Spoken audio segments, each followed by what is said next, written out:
스승님, 운명을 상담할 때는 철학으로 상담하는 사람이 있고 무속인처럼 신들린 사람에게 상담하는 사람들도 있습니다.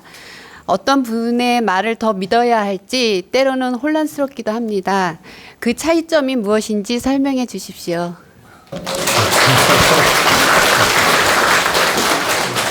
근데 이제 그 질문은 철학하는 사람 말 믿으면, 철학하는 사람 말 믿으라고 하면 이 역술인들은 기뻐할 것이고, 또 무속인 말 믿으라고 하면 무속인들이 기뻐할 것이고, 이거 뭐냐면 어떤 손을 들어줘야 되겠습니까? 그래서 이것은 참 그 양분법 논리로, 이분법 논리로 설명할 수는 없습니다. 제가 단 그 원리를 제가 설명을 해드리겠습니다. 자, 그 역술인의 말을 믿든 또 이 점을 보는 그 무속인의 말을 믿든 그건 자기 자유이며 자기 인연법입니다. 자기 인연법에 따라서 무속인이 더 현명한 답을 내릴 수도 있고 역술인이 더 현명한 답을 내릴 수도 있다. 그 인연법에 따라서.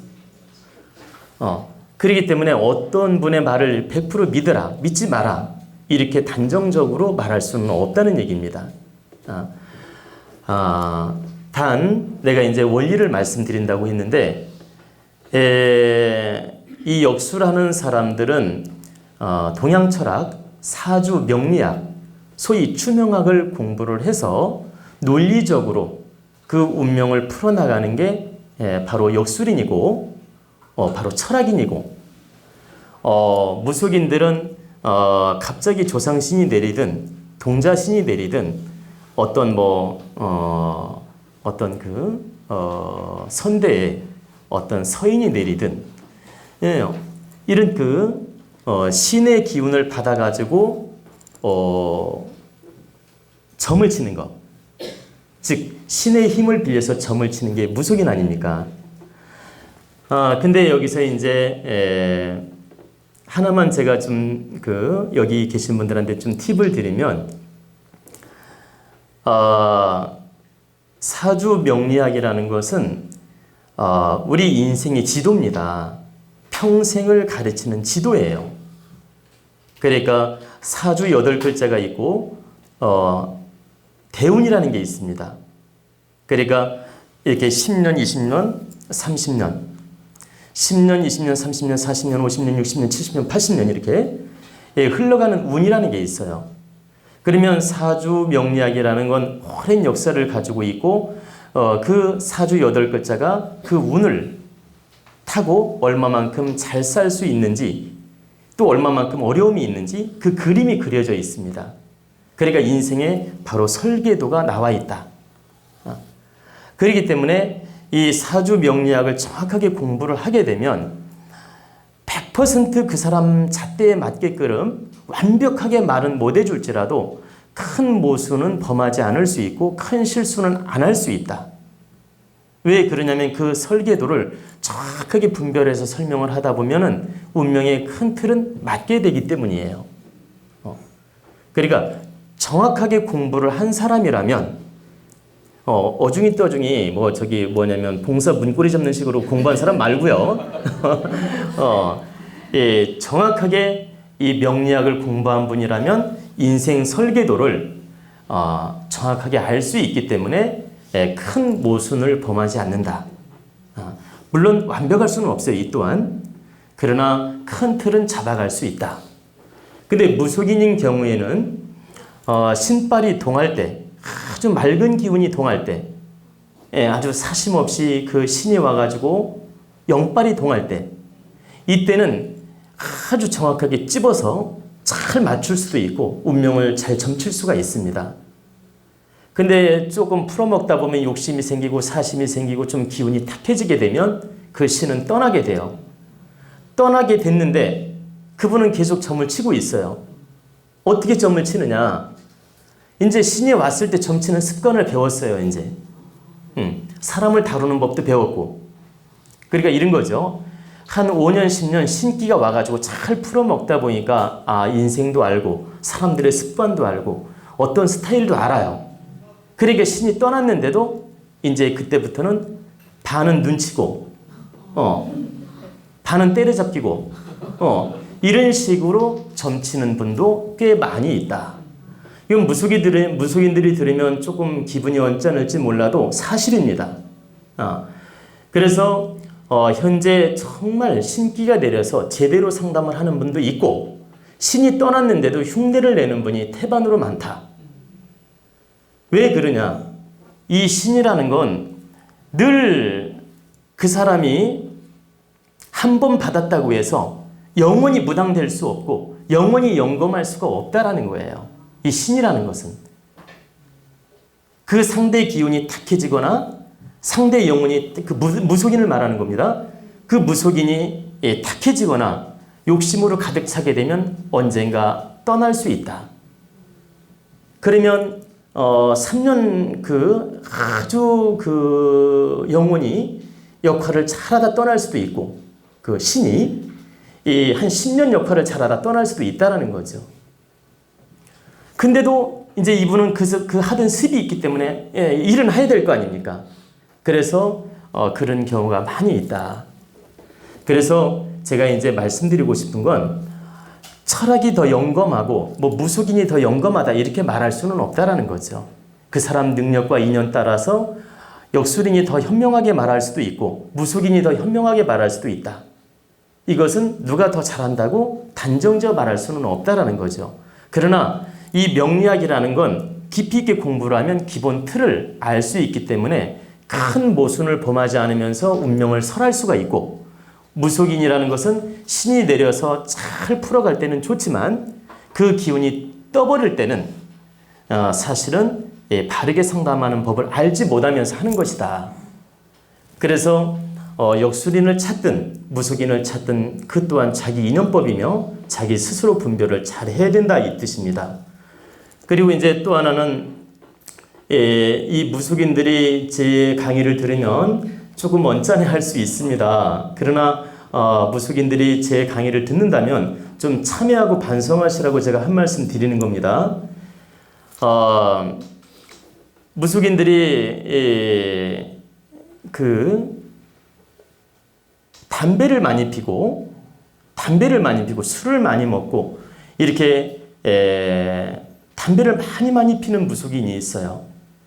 그러면 담배를 핀다 해서 신이 안 오는 건 아니에요. 담배를 피워도 신은 올 수 있어요. 근데 내 영혼기가 탁해지고 내 몸이 탁해지게 되면 맑은 영혼이 접신이 안 되게 돼 있어요.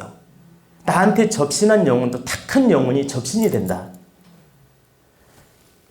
그러면 탁한 영혼이 접신이 되면 내 욕심 잣대에 맞추어서 처음에는 돕다가 이 기운이 탁해지게 되면 어느 한계점이 오면 그 신은 떠버리게 돼 있어요.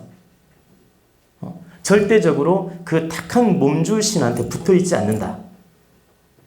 그래서 이 무속인께서도 오래오래 밝은 기운으로 많은 사람을 이롭게 득되게 상담을 하려면 내 몸과 내 영혼을 맑게 해야 된다. 그러면 과음도 삼가해야 되고 이런 그 담배를 지나치게 많이 핀다든가 이렇게 해서 기운을 탁하게 하는 것도 삼가해야 된다. 그리고 마구제비로 사는 인생을 해서는 안 된다. 그러니까 제가 말씀드리는 건 무속인들이 마구제비로 산다 이 뜻이 아닙니다. 오해하지 마십시오. 그런 뜻이 아니라 간혹 자기 관리를 전혀 안 하는 분도 많다라는 거죠. 근데 그렇게 되면 절대 그 기운은 떠버리게 되기 때문에 절대 자신을 잘 가꾸어 나갈 때 그 몸주신이 오래오래 돕게 되므로 첫째 그 기운을 맑게 하도록 노력을 해야 된다 이 뜻입니다. 내가 어떤 무속인을 보면 아주 담배가 아주 자랑인 양 막 내놓고 피고 이렇게 아주 술도 자랑인 양 막 과음을 하고 또 이렇게 자기가 어떤 거친 행동들이 마치 자랑인 양 보여주는 분도 제가 본 적이 있어요. 근데 그것은 결코 바람직하지 않다는 뜻입니다. 제가 이것은 남을 책망하고 탓하려고 하는 말이 절대 아니고 저 또한 수행자이기 때문에 절대 과음도 하지 않을 뿐만 아니라 담배도 피지 않고 늘 수행하는 마음으로 산에도 다니고 이렇게 기도도 하고 노력을 합니다. 그 이유는 저는 사주 명리를 공부한 역술인이지만 이 사주의 맹점도 있습니다. 사주의 맹점이 뭐냐면 사주 8글자 안에 인생의 설계도는 담고 있지만 비슷비슷한 사주가 너무나 많아요. 그렇기 때문에 이 사주가 100% 맞는다 할 수가 없어요. 불변 에너지는 40%고 그 사람 관상이나 그 사람 어떤 태도나 이런 걸 보고 여기에 접목시켜서 운명을 측정하다 보니까 70% 정도를 맞출 수 있고 상담할 때 지도를 할 수 있는 것이지, 이 사주가 100% 맞아서 이걸 가지고 상담한다고 생각하시면 안 됩니다. 왜 그런지 이유를 말씀드리면, 제가 얼마 전에도 이렇게 모 국회의원 상담을 한 적이 있고, 또 참 우리나라 S그룹 재벌 2세에도 제가 사주를 본 적이 있습니다. 그리고 그 영문자가 그게 뭔지는 잘 모르겠는데 그게 H로 시작되네요 보니까. H그룹 회장님은 제가 늘 자문을 많이 해줍니다. 그러면 그분 사주를 제가 풀어보면 특별히 위대한 사주고 특별하게 정말 사주 격국이 좋고 특별하게 위인이라고 딱 써있지 않습니다. 여기 계신 사장님 사주나 그 회장님 사주나 이렇게 논리적으로 풀면 큰 차이가 없습니다. 그럼 왜 그분은 회장이 됐느냐? 환경적 조건을 가지고 있고 조상 에너지를 타고났고 이런 환경적 요소에 의해서 그분은 재벌적 역할을 하는 겁니다. 물론 사주 기운도 물론 좋지만 제가 말씀드리는 건 사주 기운이 180도 이렇게 드러나 있는 건 아니라는 뜻입니다. 비슷비슷한데도 한 분은 농사를 질 수도 있고 한 분은 사업을 할 수도 있다. 이런 경우가 비일비재하다는 거죠. 다시 말씀드리면 한의사 팔자가 역술인이 될 수도 있고 역술인이 한의사를 할 수도 있고, 예를 들면요, 또 무속인이 노래를 잘할 수도 있고 노래를 잘하는 가수가 무속인 끼가 있는 경우도 있고, 또 연예인을 잘하는 영화배우가 신기가 있어서 무속인 끼가 있는 경우도 있다는 얘기입니다. 그리고 무속인이 정말 연극을 잘할 수도 있고, 이렇게 사람들은 다양한 그 비슷한 종류들이 많습니다. 그게 무슨 말씀이냐면 직업군도 사주에 명확하게 나와 있는 게 아니라 큰 틀이 분별될 뿐이지 아주 다양하게 정확하게 분별이 되는 건 아니다. 이런 맹점들이 있습니다. 그래서 사주를 보면 너는 이과다 문과다 큰 틀을 잡아가는 것이지, 너는 100% 경영학과만 가야 된다, 너는 경제학과만 꼭 가야 된다, 너는 무역학과만 꼭 가야 된다, 너는 컴퓨터만 꼭 해야 된다, 너는 건축학과만 꼭 해야 된다, 이렇게 100% 고정관념으로 정해져 있는 법이 없다는 얘기입니다. 그렇기 때문에 사주 기운을 바탕으로 해서 그 사람 관상과 그 사람 좋아하는 성향과 그 사람 기질을 잘 살펴서 사주하고 접목시켜서 그 진로를 잡아주고 바르게 상담을 하는 것이지, 오직 사주 하나만 가지고 100% 그 사람 운명을 점칠 수는 없다. 이런 맹점이 있기 때문에 바로 저 또한 그래서 그 부족함을 채워나가려고 산에 가서 수련도 하고 기도도 때로는 하고 마음 공부도 하고 이렇게 현명하게 상담을 하기 위해서 많이 노력을 했던 것입니다. 만약에 사주 설계도로만 설명하면, 고정관념대로만 설명한다면 100% 맞는다고 하면 그렇게 애쓸 필요가 없죠. 무조건 사주 공부만 하면 되죠. 근데 그렇지 않다라는 거죠. 허점도 많이 있다. 그래서 제가 말씀드리고자 하는 것은 이 사주 명리를 공부한 분도 이러한 허점과 단점이 있을 수 있고, 또 무속인도 신이 떠버리게 되면 한마디로 무주공산이 됩니다. 무주공산. 아시죠? 무주공산이 무슨 뜻인지? 이런 그 무주공산이 되어서 소위 말하면 감정대로 상담할 뿐이지 제대로 된 상담을 하는 게 아니다. 그래서 우리는 역술인이든 무속인이든 다 이런 장단점이 있으므로 우리는 늘 기본적 지식도 갖춰야 되고 또 마음 공부도 해서 마음을 맑게 해야 되고 늘 수행자로서 바른 자세를 갖춰 나가야 된다, 이런 뜻입니다. 그래야만이 이 국민을 바르게 대할 수 있고 내담자를 바르게 대할 수 있고 상담을 바르게 해서 사람들을 이롭게 할 수가 있습니다. 그러니까 우리는 제가 이제 이 역술인이나 무속인들의 장단점을 이렇게 드러냈는데 한 가지 이 유튜브를 보거나 제 강의를 이렇게 들으시는 분들은 다시 한번 부탁드리지만 오해하지 마십시오. 역술인이든 무속인이든 다 수행을 잘한 분들은 훌륭한 분들이 많습니다. 그리고 이 세상에는 훌륭한 지도자도 많고 훌륭하게 깨우친 분도 참 많다는 뜻입니다. 그래서 아주 바르고 현명하게 상담을 잘하는 분도 참 많다.